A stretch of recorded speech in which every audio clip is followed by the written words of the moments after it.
Hello, আসসালামু আলাইকুম। আজকে আমরা রওনা হয়ে গেছি রকওয়ে বিচের উদ্দেশ্যে।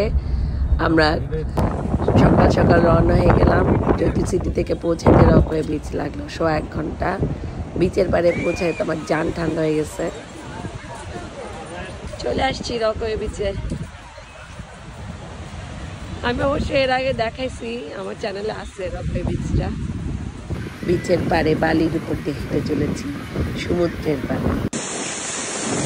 এই যে এখানে বসেছিলাম, আমি তো বসেছিলাম সমুদ্রের কাছে চলে আসলে সমুদ্রের যে ঢেউয়ের যে শব্দ, সেই শব্দ খুব ঠান্ডা হয়ে যায়।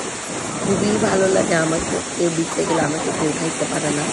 আমি মনে হয় যে আমি অনন্তকাল এখানে বসে থাকি। খুবই মজা লেগেছিল। বিচে গেলে আমার এত ভালো লাগে। যদিও পানিতে অনেক বালি ছিল, তারপরেও বিচের পানিতে আমার অনেক ভালো লাগে। শান্তি, এত শান্তি লাগে। আপনারা একবার হলেও বিচে যাবেন।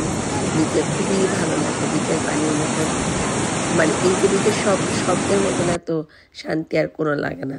বিচে মজা টজা করে আমরা সবাই খাবার দাবার নিয়ে গেছিলাম। পরিবারের সবাই মিলে বিচের পাড়ে বসে খাওয়া দাওয়া চলছে। খাওয়া দাওয়া খুবই মনোরম একটা পরিবেশ ছিল। আর বিচের পাড়ের যে বাতাস, মানে সমুদ্রের পাড়ের যে বাতাস, এই বাতাসের এত নির্মল শান্তির বাতাস, এটা অন্যরকম। মানে মনে হয় যে শীতল হয়ে যায় সব, শরীর মন প্রাণ সব শীতল হয়ে যায়। খাওয়া দাওয়া শেষ করে আবার রওনা হয়ে গেলাম বাসার উদ্দেশ্যে। আশা করি আপনাদের কাছে ভালো লেগেছে। আল্লাহ হাফেজ।